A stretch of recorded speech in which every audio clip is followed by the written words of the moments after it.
serves the farmers of entire Mindanao to test their coffee if it is qualified for specialty coffee. So it means if it is specialty coffee, then they can ask for a higher price. Okay, let's go. And last So book. this is Sir Andrew Melenchon. He is the coffee expert. He has 2 licenses in coffee cupping.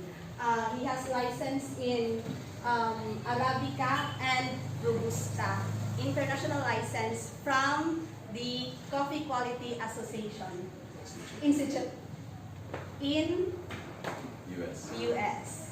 So we can now see the processes on how to grade the coffee, and also you can experience later the tour package. So hopefully we'll be able to come up with tour packages na tayo. So one of the highlights will be your coffee lab. Sige. So, English yun. English din kakakuan. Yan na lang ka, sir. Okay, para din yun. So good afternoon and welcome to the Central Mindanao University Coffee Laboratory. So it's the first in Region 10. There are 3 laboratories in Mindanao, one in Camas, one in Sultan Kudarat University. CMU has been like a hotcake for tourists, coffee tasters, especially farmers, for feedbacks if their coffee can be marketed internationally or can avail higher price. So farmers, I usually request about 350 grams. There are different tests that we need to do in order to check if the quality is really met. The first one is the moisture content. International standard for Arabica, like these beans, the bigger beans, the protein type, you need to have at least 10 to 12% moisture content. And then your Robusta, like these beans, 9 to 11% moisture content. If the farmer has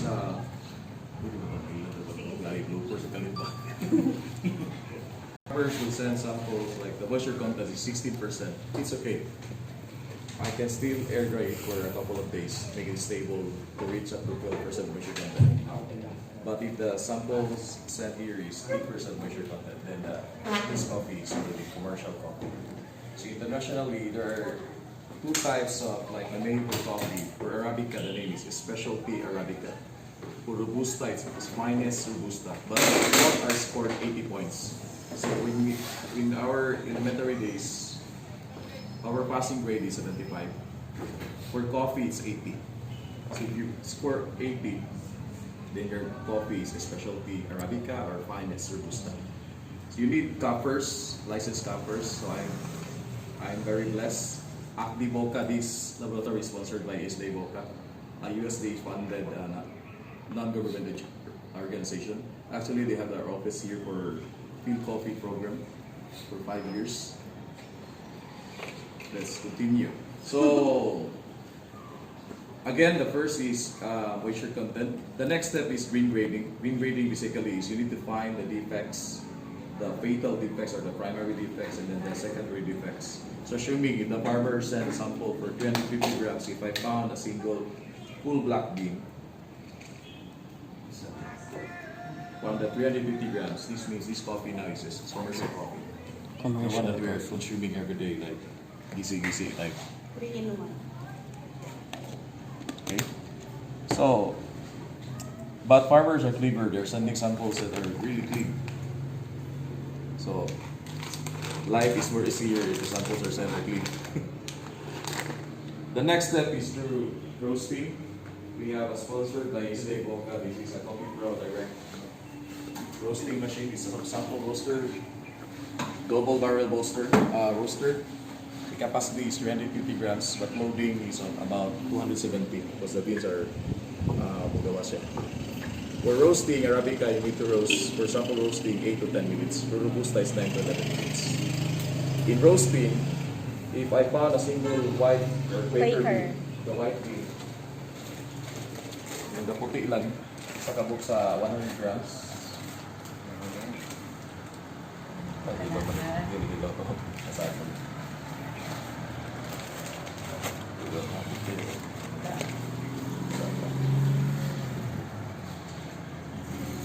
The beans that are tends to be like whitish or like lighter brown color. In 100 grams, if there's one automatic, this coffee is commercial coffee. So this means if our roaster is 270 grams, if I found 3 beans that is Quaker, this coffee now is commercial. Okay. Finally, if the farmer passed for the Quaker test roasting, we need to do coffee tasting. This will really detect if the coffee has good quality or a bad quality coffee. That's it. Any questions so far before we're going to have a simple? So you coffee call tasting? the uncooked or undercooked beans as Quaker. Dili Quaker. Ano, Not uncooked. Not uncooked. The The right term is Quaker. Quaker means these are lesser beans. This reflects the practice of the farmer if they really do have a good fertilization program. Then they have a good processing activities. So this means, and then of course they're harvesting, choosing the really ripe cherry. Afterwards, we do roasting, and then let's check. Unfortunately, my samples of Quakers are like nakuha sa mga estudyante. Wala gidaan ni. So white yun siya. Gawait gid siya. Even kung imo na siyang lutuon Dili og siya ayo, gagawin. di gyapon siya mo itong. Dili sa may Oh, so mo to ingon nga dili Ay, siya ngani. Ngani. Mas lighter ani nga color. Lighter color. So even if you are going to roast it for a longer time, the color still Remains. like Yeah. So that's a Quaker. this. That's a Quaker. Thank you. So it's not allowed for 100 grams single bean. So Roasted. family mo, ato siya sa 3-in-1 ni mo. Commercial. My term is commercial coffee. Kita kan, record di ko mag-3-in-1. Record. Kauna? So, natay question? None so far. None so far. So we'll have a simple coffee tasting. For standard coffee tasting, we need 5 cups. But for first timer, only 1 cup. Para mas dali ang one.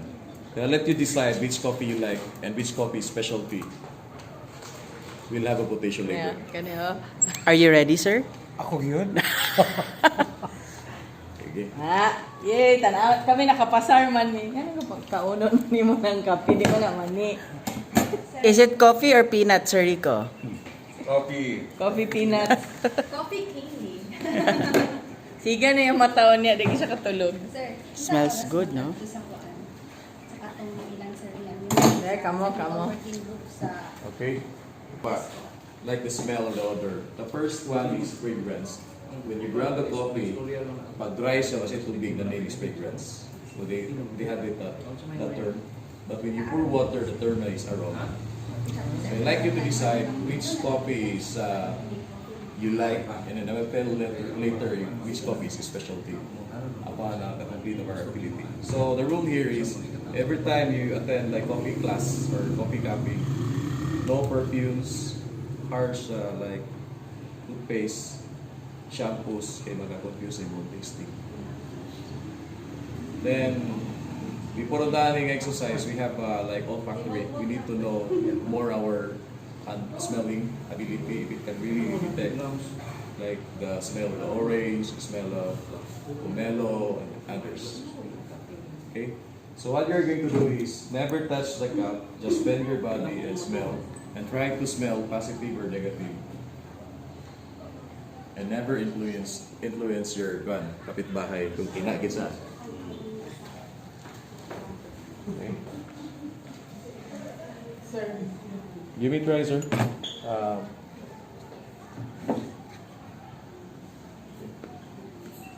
Sir. Stick, sir. Hindi tamo listening, sir.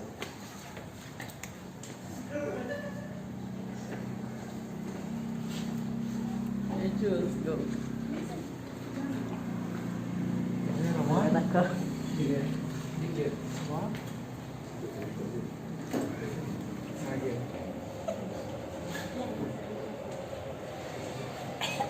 Kini kita. Kini kita. Sir. Adili din. Di man sila main fluid yun. Ay, gusto ba? Kini ako, sir. Kani. Ha? Kini ako para malibog ka. Doon dito ako. Kani. Wala. this is Wala. Wala. Wala. is the Oh, no? also the worker sa rubber. Siya sa rubber. Wala eh. Ayaw pa nudlo Ako, diya. ako nga sa ikuan. Gituyok ni mo? Sige. Sige. Have we come to a decision? Let's make a vote. Dili ay wala. Wala paman. Paman. Unya paman. Ano pa man? Karon kauno na po niyo. Kulba, ano? Kulba, sir, no? Mura mo ito gikuan, gi-exam? I cannot decide. Okay, let's have a simple one. Consensus eh. Which coffee, isa ganahan ni? Kaya kape. Wala. Ini. Isa. How about this coffee? And this coffee? Kana siguro ako. I like that. Ako, kana. So, naglahi sa seven, no? Na, murag mo daog ani sa Jules yun. Nibutang ani. Diha lang maging kita Lagi no. kong aroma So we na. have 4 minutes for aroma. Upon pouring water, automatically you fall in line and then you smell. Okay, after 4 minutes, that's Mawa- it. Mawala yan. Mawala yan. Ah. Let's capture the aroma. So imnon gid siya now less than 4 minutes. Sumutan sa sir. All in line. All in line. Sa tourism officer dire no. Mano tourism officer dire sa Ay, kuan. mo madlok sa tanan sir. Masidog lang. Murag kana gyud daog ko jo. Pagana, no na pula mo na imong ilong sa Diyos sa paso. Oh, nasunog. Dapat si minute. Ngayon to na sniffing dogs. Di ako yung to smell sa kuan. Kape. Check me check. Mananil siya.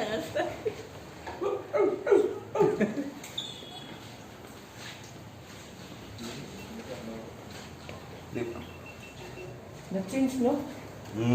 Cheers. So, di siya consistent, sir. Ang imong gaganahan ka kanina, dili na mga parang or same. Or na-reinforce. Dili na. Kini nga murag way humot ganyan murag mag humot na ko. Kausaw. Ang kape day mura ra gyapon sa atong misis no. Yes, sir. Mo ba, sir? Nanay ni. Ma-change no? Ay, pagbantay Kung mo wala siya yating ha. man, sir. Ha? Kung wala yating man, mag-change ka. Ano ba? Ingana day. Kanang Ina- pansa. Angay na sa labubuan ng mga misis o kininit po. Hoy! Ayaw mo pag ina. Hala, overpower ta. May mo di ay? Mao day ingana day no. Overpower ta kay sa likid ang lalaki. Maybe we'll test of another round. We still have Ano misis sir? 2 minutes and 10 Humot kay seconds. ka sa una. Mas mahumot pa dahil kagubuan ka kininit. Ayaw ni siya sigmahiya mo sila malayo ng arom.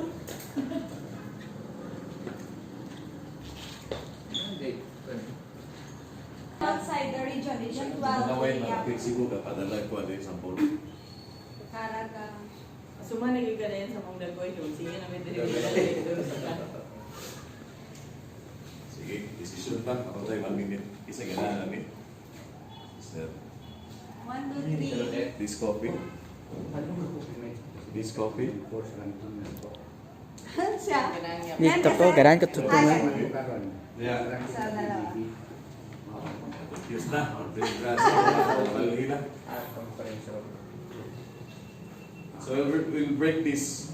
Breaking means you need to remove the grass. Just break the grass and then i-capture din yung gato na natrap na aroma. Sorry, kadyo lang. Otro hagay ng breaking. Breaking. So the next. Okay. Hindi mo si Mort.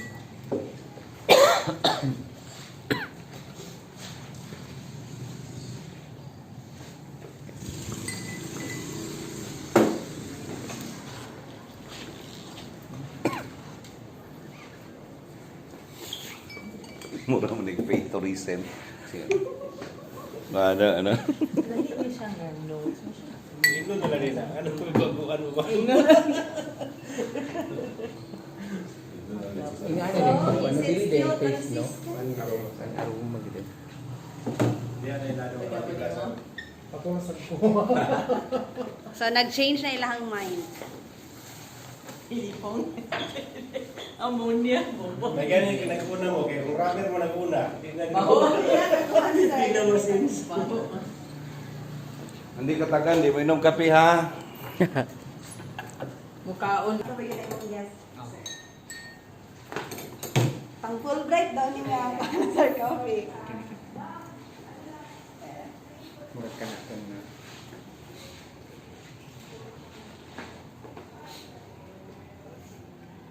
Hindi kayo maka-identify basta di mo inom kape. Kung inom mo kung bisto ka ng iyong nani. Nga man yung mga sir gusto sir. Hindi ko masama. Hindi ko masama. Hinduting kape sa kaya madugay mo inom tampis ng tea. Yeah. Pero manginit na yung dalunggan. So we'll clean the grass. This will confuse coffee tasting. In 8 minutes, kaya nag-running time man ta, we'll start coffee tasting. So when you clean the grass, dili pwede steer. Then you might ask, basig, mo ni bago pa maagi mo inom kape ron? No. It's a laboratory standard para uniform kung mag-cupping mo Singapore, Dubai, US, or Europe. It's the same protocol. Kaya sa protocol. Ano ba sir? Kaya sa protocol sir. So, ato i-practice dire is international standard. Pero reality sir, inigulong ko sa laon ginato. Dili ta mga pikingan po sir.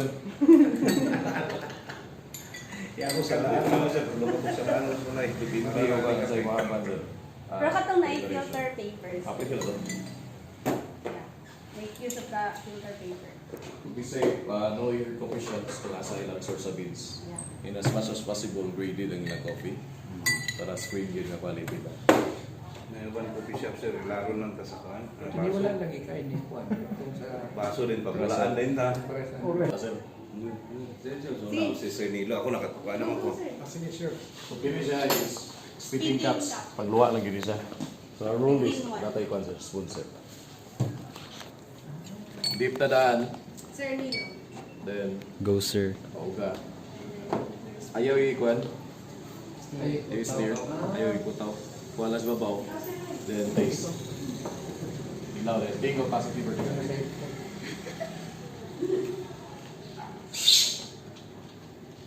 Patingo mong gyud.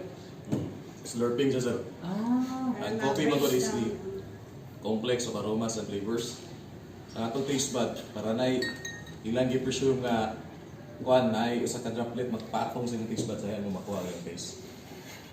Gi-follow nila ni method sa wine tasting. Me. Sana all. Sana all magpatingog. Iba ni mga taste. Sakto. Ako, mutingog lang ng anak ko, akong misis mo, akong katubang. Yan na rin. Sir, dili makunta. Hindi ka na doon sir. Okay.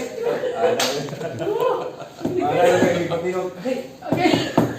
Deep. Yeah.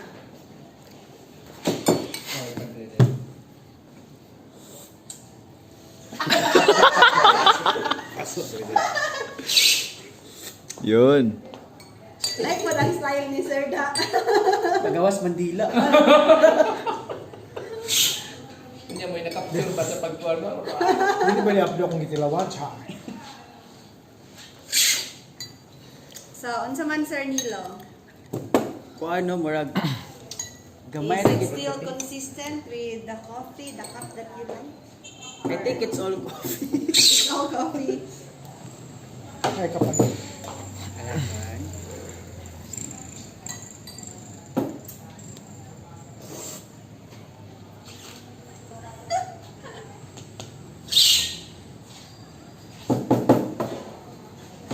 Sana Hindi na sir. all. Bait na, diba?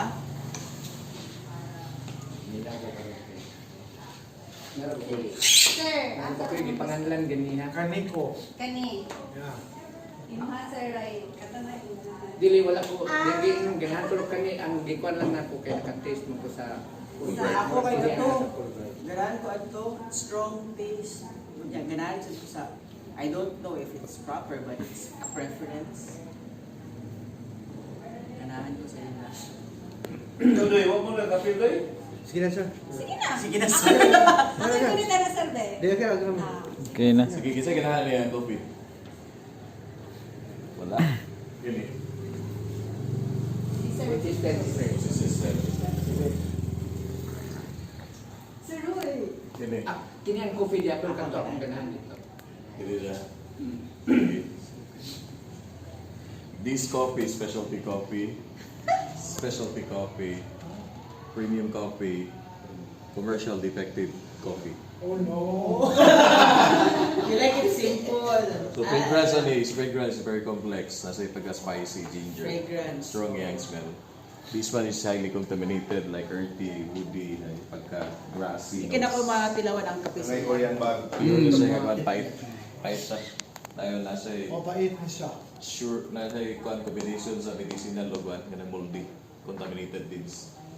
This one is almost a specialty pero tea-like. Nasa pagka-acidity Lasaw like, siya. lasaw siya, tea-like siya. Clean, it's very clean. Kung properly siya o process more, na-conserve yung sugar ani, ma-develop yung organic acid sa roasting, you'll have like closer ito ng mga taste siguro. Makorek ang lasa ya. Kulang niya sa... All Arabica. This one is the best coffee in the table. Yeah. It's very consistent, fragrance is really good, complex, taste is fruity, lemon, acidity is citrus. Then, yung distinct is nasa black pepper. Score maybe 84, 85. So farmers, sa epekto ni, if you pass through cupping 5 cups, very clean, specialty, you can demand for a higher price. Right. So the more gakahay yung score, the more gakahay yung price. That makes CMU like a hot cake in coffee cupping per feedback. If I may ask a question, sir. Yes, sir. With the results, are they confidential or they publish it? No, farmers are like calling directly the buyer and the buyer will confirm through the laboratory. So if the samples are like passed for cupping, this means you're really confident this is a quality. In my case, sir, as a tour guide, I'm often asked with coffee quality and what makes the coffee in Bukidnon great. Can I ask you, with regards to the different coffee products from different places around Bukidnon, which coffee would you prefer, or how would you describe different coffee products of just around city, perhaps like Kape na Palit, Monk's Blend Coffee are the famous ones, and Hiniliban Coffee. Itong sa Maramag. Kung saan yung ngalan ng sa Maramag? Kape Maramag. Maramag. Kape Kape Maramag. Maramag. Kape Maramag. But then, yung Monk's Blend is blend siya ng coffee. So it's a combination of two Yes. varieties. It's So not I would like to be under biased. specialty. So this means we are, and not really like for brands, but for history, since 2017 and last year, Bukidnon is the best coffee in the Philippines. Yeah. So 2017 Ayaw, stop. Ay, sabi na ko kay maghatag siya og brand. O sige, utroha. Wala na ako gikuan gana na ako. Oh. very consistent. Bukidnon Yes. is one of the best coffee in the Philippines. In Great fact, to we hear. can really compete for international. Some farmers are like they have a very huge demands for kilos. Unfortunately, their plants are too small. Nagkamay rin population. Pero ang Bukidnon coffee, why do you think it's one of the best coffees kay towards our climate and the soil? Does it have something to do with the place? The right term is theory. It's a combination of altitude, farmer's practice, temperature. Temperature is one of the most critical aspect when you are processing like coffee. So when you have colder temperature, you can serve a lot of sugars or soluble fluids. So yung cherry. Sakto yung processing. When you do roasting, these sugars in mga available sa cherry can be converted to organic acid that leads you for the best one. But kung saan pag-conserve sa sugar, you will go back to the planting practices. So if the farmers are following like a CAP or standard procedure in farming, you have the best variety, cooler temperature, you are doing shading, you will have the best chance to conserve your sugar, not to be converted into ATP. Kaya naman sa simple photosynthesis respiration sa imong store sa imong bunga sa imong sugar o sa product nimo, kung taas kay temperature, imuhang man mag-generate of energy, down ang imuhang sugar converted to ATP. So, ikuha ni siya, i-conserve ni siya, pag ma-store na siya maayo, through roasting that can be developed. Mas ma-enhance po siya sa post-harvest practices. So, in Bukidnon, we really have a good soil for coffee. In fact, wapo kaya itong temperature, dili kita gagaygo uban nga ng major nga bagyo. hopefully they kita masuglan ug itong yapon kuya na yun. We have the best varieties for Arabica. It's like a lineage for the original parental lines in Africa. So coffee is originated in Africa. And they believe that the Spaniards, or through colonization, coffee is brought to the Philippines. So wala tayo ito ang native coffee? We don't have native coffee because it's really found in Africa. The parental lines. In the case of the famous Kape Barako of Batangas. That's a combination of Excelsa and Liberica. So that's a Different species. There are 4 species. Ang famous is Arabica. That's a major import-export yun. Robusta is next. We have the biggest consuming Robusta in the world. So we are number 2, number 4. Because we have a lot of commercial brands. So we don't mention. These are imported from Indonesia and Vietnam. But nowadays, the rising of specialty coffee, farmers are like, nanagin sila sa going to quality. And every year, there are contests na ginahil sa Philippine Coffee Quality Contest. This will be held in March sa Davao. Every year. Karon ngayong year lang sa Mindanao lang siya, sir. Last for the 2 years dito sa Manila. But So, it's, top 10, it's Bukidnon. but it's always held every year. Yes, sir. Wow. So ang Davao coffee is one lugar. Gaining popularity. No, naan sila Davao, yeah, they have a good coffee. Champion niya po sila sa coffee. Baylo-baylo ba? One Bukidnon next year. Pero ang Davao. high altitude sa Dilan. They're planting in Mount Napo. Ah. Ours, we have a lot of ranges na one na control. Tanglad, Kalatungan, Impasubong na range. Okay, hand-picked mo din ang beans sa coffee. Yes, ma'am. In other countries, kasi mechanized like Brazil, na sila ay color sorter. So 60% na pag ripe na kanang harveston. So pag harvest na to, na kay machine nga mo sorting of color, malahi na siya daan. Yung isang na lang ginaingon nga green coffee. Slimming. Di, unsa man na, ano man ang green coffee? Ano? Dili siya, pwede siya rose, unripe coffee and ripe permanent. So i-mature siya nga coffee. Ano man ang ilang ikuan mo? pH-wise is very low, so acidic siya. So, So pag acidic ang imong ginakonsumo, acidic po imong tiyan. Wala na siya, napugli na imong pag-diet, mag-acid man siya. nalawig ko Hindi ka may ganahan. pag- O sa mupin, wala hindi ka ganahan naman. Kao. Wala rin mag-iwan, di ba? Kasi kung ano madaot mo. Hindi, ayaw na to. Yeah, man eh. Pero so, muniwang yun ka, pero madaot sa di mong... Depende na siya sa lawas mo. Kay acid bigit siya. Ang pH sa coffee is 4.5 to 5.6. Kung the morning mo nagkaka-drive, iyang pH na nagkaka-low. Kung mag-process ka rin siya, na sa acid eh. sa acid na ba? Delikado kay ka, anak. Sa metabolism mo, sila metabolism. That's not good. Definitely. Any crush diet? Ikaw mo pero yung green coffee, yung isa din ang green coffee lang, o nasa, So we're still rolling the, we've learned a lot from the coffee experience here, coffee tasting in CMU, and also it's the tale of the coffee of Mindanao and partly the coffee of the Philippines. So we'll be bringing guests here for this is one of our needed exposures for a possible coffee circuit of Region 10, and we're very happy to have met you, sir.